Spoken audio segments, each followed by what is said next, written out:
On le découvre sur sa méridienne. Il ne supporte pas d'être réveillé. Chaque problème est un poids énorme pour lui. L'extérieur est un poids. Il n'arrive pas à se remuer, quoi. C'est pas possible. Et il a des amis qui viennent, un peu pique-assiette, un peu. Et il a son meilleur ami qui est Stolz. Stolz est d'origine allemande. Il a un père allemand. Et Stolz est un entrepreneur, c'est un homme à femme, c'est la santé. Et voilà, et Stolz décide de le lever. Sauf qu'il l'emmène dans une vie mondaine trépidante que Oblomov rejette complètement.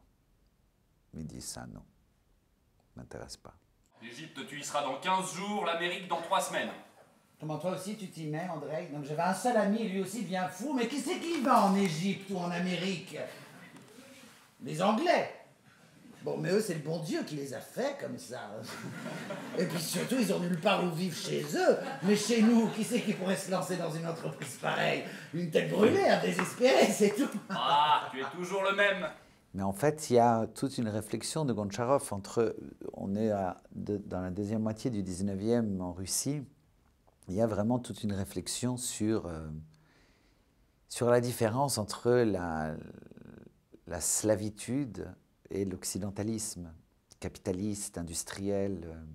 Il y a une vraie réflexion là-dessus. Doit-on produire tout le temps? Doit-on tout le temps faire, produire, travailler? Est-ce qu'on ne peut pas juste s'arrêter, rêver?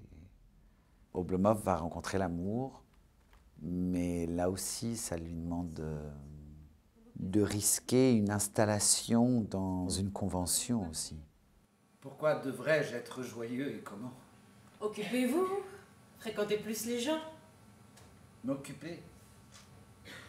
Mais pour s'occuper, il faut avoir un but. Et moi, quel but je pourrais avoir? Moi, je n'ai pas de but. Le but, c'est vivre. Je crois que c'est quelqu'un qui déteste profondément faire bonne figure. Il est bien élevé, hein, mais faire bonne figure, ça, non. Il en est incapable. Et ça a donné en russe un mot qui est traduit en français par oblomovisme, mais je trouve que ce serait presque plus de l'oblomovitude. C'est parce que ça n'est pas péjoratif. Il y a une nostalgie de l'enfance, de cette époque où sa mère était de ce monde, où on lui préparait des tourtes. C'est un état qu'on comprend tellement. Moi, je le comprends.